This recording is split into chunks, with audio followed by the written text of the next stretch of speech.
кураджа, затворничество, рабское повиновение – этого требует Коран от женщины.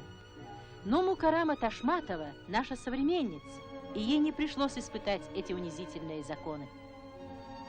Как все советские дети, она окончила школу, потом училась в ветеринарной академии в Москве. Теперь 29-летняя Мукаррама – директор таджикского совхоза «Каферниган». Большим хозяйством руководит Ташматова, и везде надо побывать в эти весенние горячие дни.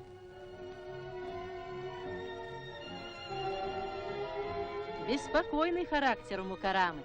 Это она предложила поднять в нынешнем году 500 гектаров совхозной целины. День проходит в трудах и заботах.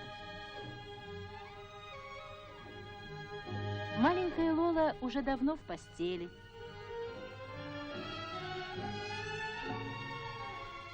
У матери еще дела. Она готовится поступить в аспирантуру. В нашем рассказе нет ничего необычного. У женщин Советского Востока светлый путь.